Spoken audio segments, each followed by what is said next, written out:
बिस्मिल्लाहिर्रहमानिर्रहीम। अस्सलाम वालेकुम नाज़रीन, मैं नुमान हुसैन हूँ। आप देख रहे हैं पॉलिटिकल पोस्टमार्टम वीलॉग आई के टुडे पर। नया वीलॉग इसे सपोर्ट कीजिएगा और चैनल को सब्सक्राइब कीजिएगा। आज 11 है, कल 10 तारीख थी। आईन पाकिस्तान की गोल्डन जुबली जो कि कौमी असम्बली में तकरीब मुनक़िद की गई, लेकिन उस तकरीब में अमूमन जो भी हो सेशन हो, नेशनल असम्बली का जो भी सेशन हो, करोड़ों रुपए आवाम के उस पर ख़र्च होते हैं। निकलता उसमें से कुछ भी नहीं है, 0/0। आज हम तवक्का कर रहे थे कि शायद कुछ अच्छा देखने को मिले या अच्छा कुछ निकले, लेकिन नहीं। तो आज भी पैसा बर्बाद, आगे आप समझ गए। आज भी कुछ अच्छा देखने को नहीं मिला। वही घिसी-पिटी तकरीरें, सियासी तकरीरें जो इमरान खान पे शुरू हुई और इमरान खान पर ख़त्म हो गई। एक मुतनाज़ा सेशन ये रहा और रहेगा। इसे और मुतनाज़ा कर दिया गया जब एक शख्स की स्पेशल अपीयरेंस हुई। आपको पता ही होगा, जस्टिस काजी फ़ाइज़ साहब, उन्होंने आगे और चांद लगा दिए। अगर उन्होंने आना ही था, अगर आपने उनको बुलाया ही है, तो फिर आप एक काम करते, आप सुप्रीम कोर्ट के तमाम जजेस को दावत देते। अब बकौल काजी फ़ाइज़ा साहब के तमाम जजेस को दी गई थी, लेकिन उनके पास केसेस लगे हुए थे, तो वो नहीं आया, तो सिर्फ मैं ही आया हूँ। ठीक है जी, आप मुस्तकबिल के चीफ जस्टिस हैं, आप अभी से मुतनाज़ा हो गए।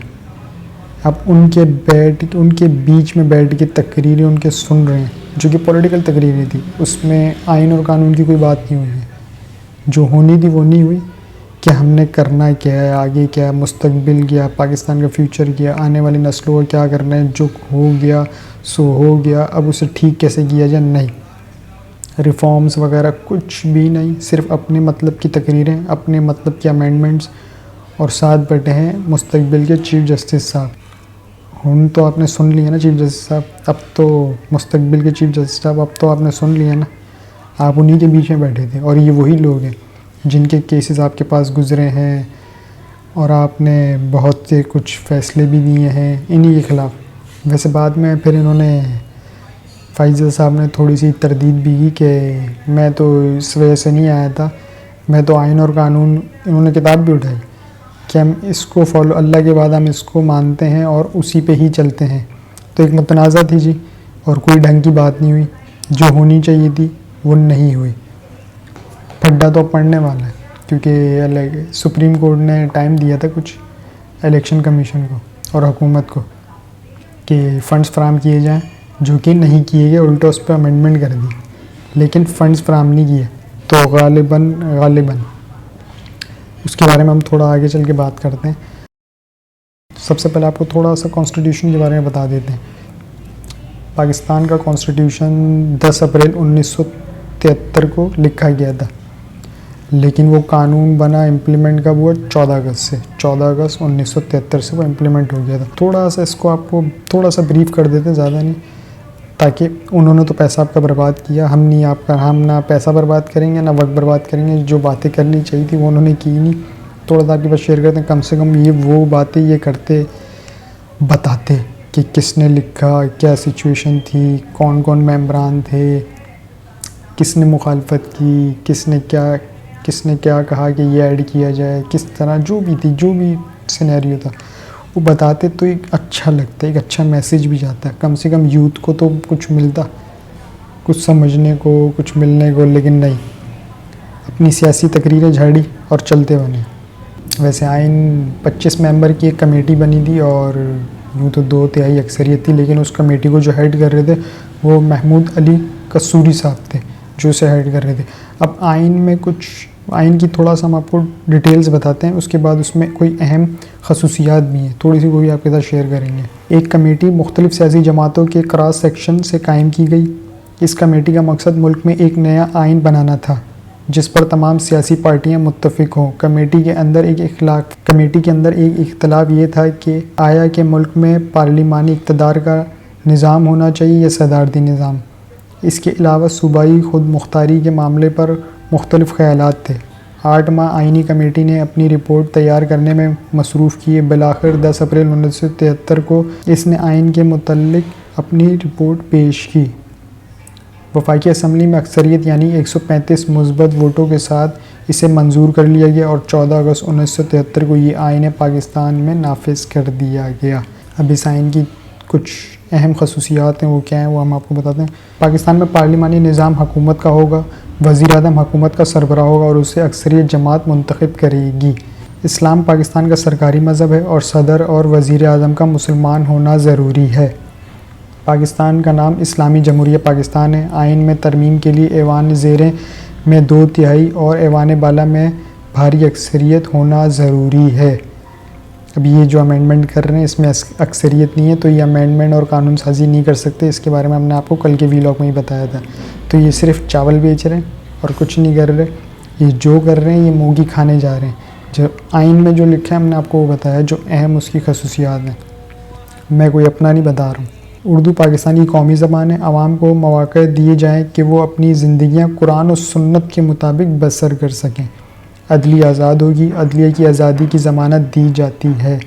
कुरान मजीद की अगलात से पाक तबाअत के लिए खसूसी इंतज़ामात किए जाएंगे।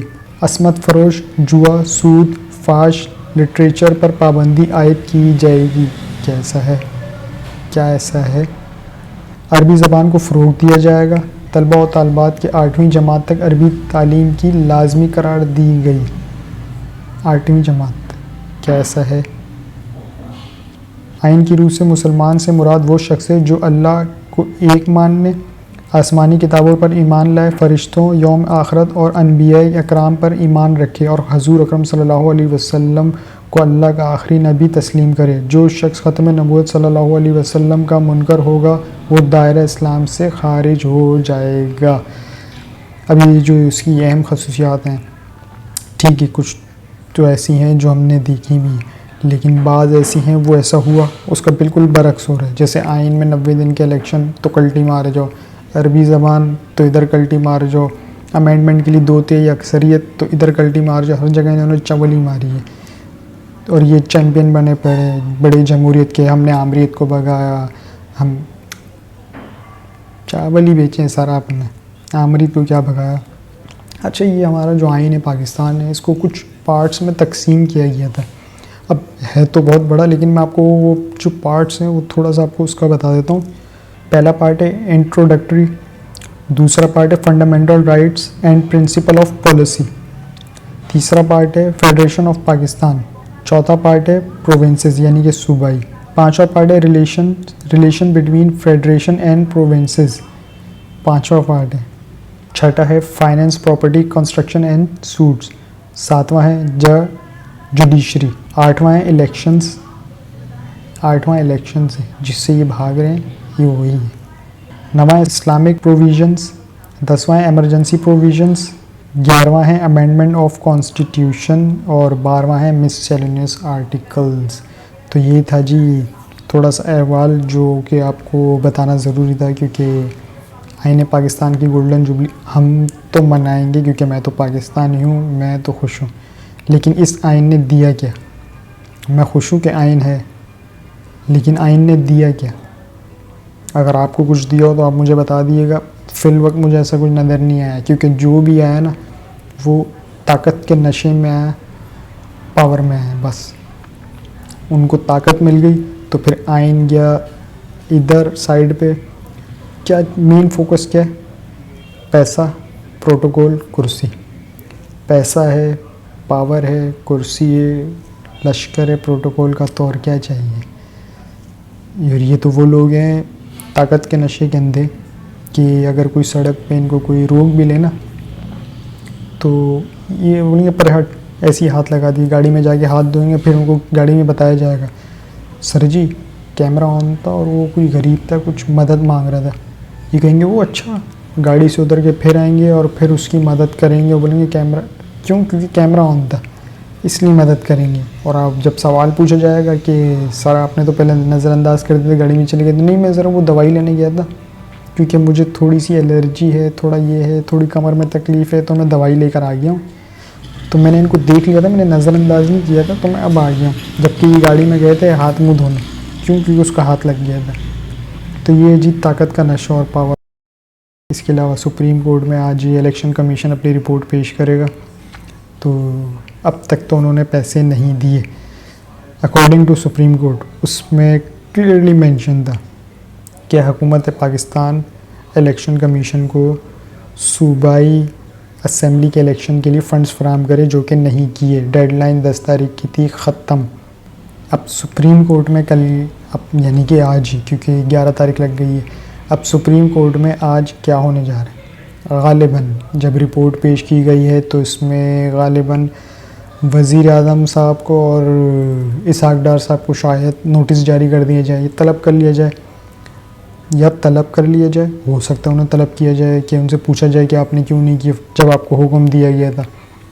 ये भी हो सकता है कि कोई एक ऑर्डर पास कर दिया गया हंगामी बुनियादों पे कि अभी के अभी हाजिर हों, अभी के अभी हाजिर हों। एक तो होता है ना कि नोटिस जारी कर दिया कि आप फ़लाँ तारीख को पेश हो जाएं, तो उसमें क्या होता है, एक आध हफ़्ता मिल जाता है, क्योंकि इनको तो खींचना है, इनको मामला सिर्फ खींचना है। तो इस बार ऐसा देखने को मिलेगा या नहीं मिलेगा ये तो नहीं पता, लेकिन कुछ असरात ऐसे हो सकते हैं कि दो सूरतें हो सकती हैं। एक, फौरी तौर पर तलब कर लिया जाए आज के आज ही। दूसरा, कोई ऐसा ऑर्डर जारी कर दिया जाए। अब वो नाहली का भी हो सकता है, लेकिन देखना ये है कि नाहल होने कौन जा रहा है। पूरी काबीना, क्योंकि शहबाज शरीफ साहब ने कहा है ये मेरे अकेले का फ़ैसला नहीं, पूरी काबीना का फ़ैसला है। तो क्या पूरी काबीना नाहिल होने जा रही है या सिर्फ शहबाज शरीफ साहब नाहिल होने जा रहे हैं। वैसे शहबाज शरीफ साहब, मैं आपको रोज़ व्लॉग में कहता हूँ, आज फिर दोहरा देता हूँ कि काश आप उस दिन नवाज़ शरीफ साहब की बात मान लेते और आप इलेक्शन की तरफ चले जाते, लेकिन नहीं, आपने शेरवानी पहनने को तरजीह दी और ये मुसीबत का टोकरा अपने सर पे लेने की। तो ठीक है जी, आप करते जाएं। खैर, अब देखते हैं कि आज की कार्रवाई क्या होती है। अदालती कार्रवाई जो भी होगी आपके साथ वो शेयर करेंगे। अब तक के लिए इतना ही, मिलते हैं अगले व्लॉग में। अपना और इस चैनल का ख्याल रखिएगा, चैनल को सब्सक्राइब ज़रूर कीजिएगा। अल्लाह हाफ़िज़।